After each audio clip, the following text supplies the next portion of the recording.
Let's talk about Cormac McCarthy for a minute. One of the first auteur authors that I ever got into during my late teenage years, McCarthy's work has greatly intrigued and influenced me ever since. His sparse writing style, lack of grammatical cohesion, and thick Southern dialect has made many of his works quite difficult to face. However, all it really takes to get somebody absolutely invested in somebody's entire bibliography, no matter how fatiguing it can all seem, is one singular work. This work usually has to be slightly more accessible than the rest, and it needs to have a more straightforward or easily discernible story than the rest. Cormac McCarthy's equivalent to this? No Country for Old Men. I've wanted to do a book club on this work for a while now, as it has great value to me and to my journey as a reader and a writer. With that being said, I would not call this McCarthy's greatest book. It isn't as epic or ambitious as Blood Meridian, nor is it as grimy or lived in as Child of God. In fact, I used to have one major critique of the work that I have since done a 180 on. That's for later on in the video, but for now, I can say that No Country for Old Men is still a great novel. While the language is typically easier to understand than McCarthy's other works, it's still uniquely and stylistically consistent.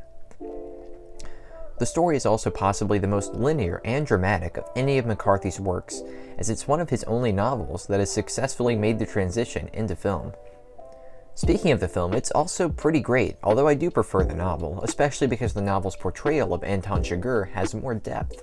But before I get too deeply in my own opinions, let's shed a little light on this novel's backstory and actual story. No Country for Old Men is a 2005 novel by Cormac McCarthy that was originally written as a screenplay before being rewritten as a novel.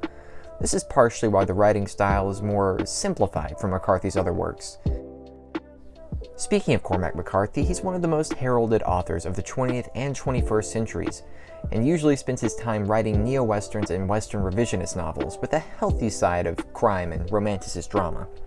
Easily his most popular novel, which probably has something to do with the Oscar-winning film adaptation, No Country for Old Men has become a staple of the neo-western genre.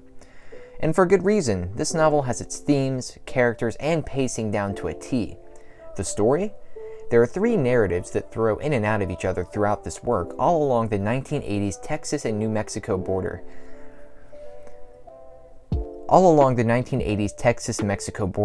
The first is about Vietnam veteran Lewin Moss, who is out hunting one morning before coming across an obvious drug deal gone wrong.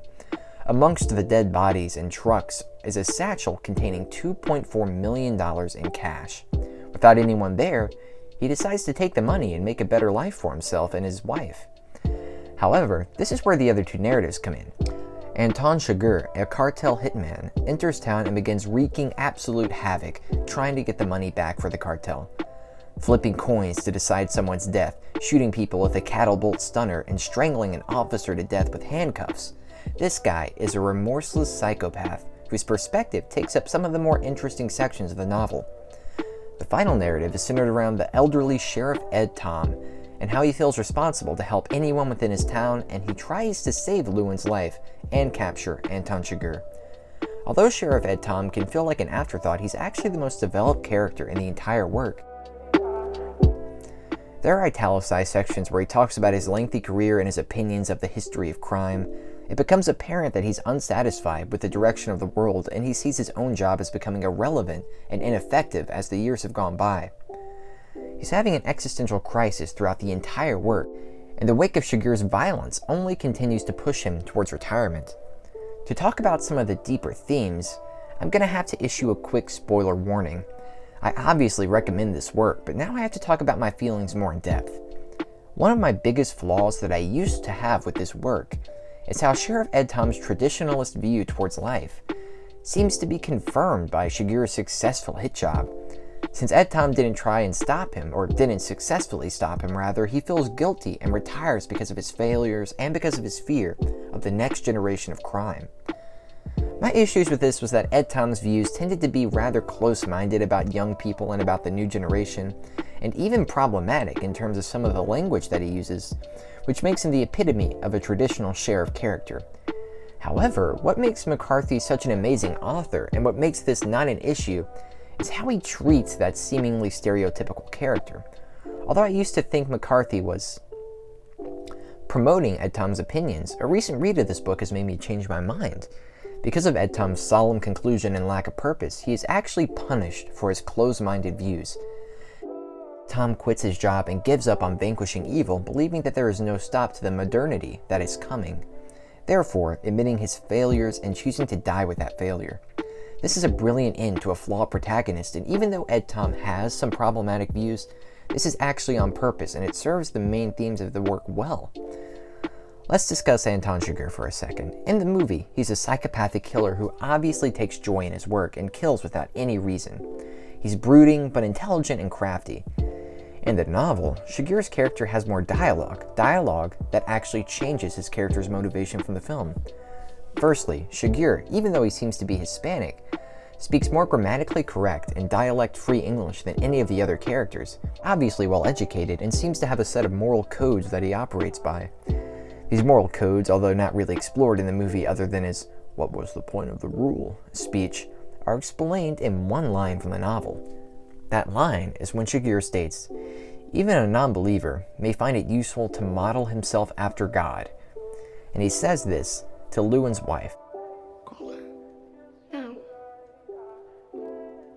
I ain't gonna call it. Call it. The coin don't have no say. It's just you. I got here the same way the coin did. Shiger operates by a fate-based, epiphany-esque set of moral codes. There was a veil over his eyes, but he lifted it off long ago and sees the world for what it truly is. He has many conversations with characters about fate and the meaningless nature of life before he kills them. This is done to portray Shiger as a modernist force, one that directly opposes Sheriff Ed Tom's traditionalist will. Two sides of the same coin, if you will. Shiger flips a coin to reveal to his victims how pointless it is to beg for their lives. Even though there's an illusion of control, there is always some unstoppable and omniscient force that has more control than you do. Anton Shiger is that force.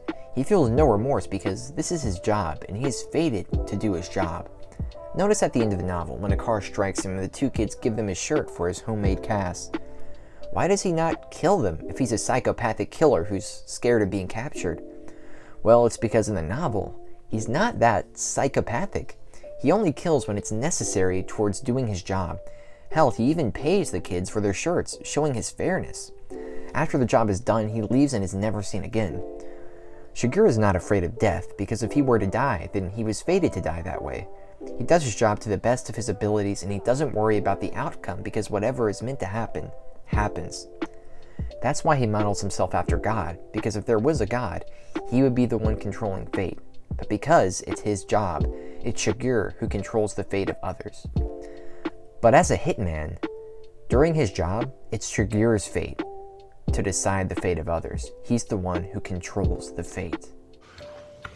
Don't put it in your pocket, sir. Don't put it in your pocket. It's your like a quarter.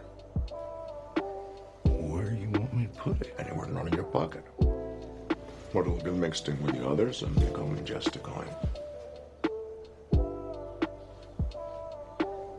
Which it is.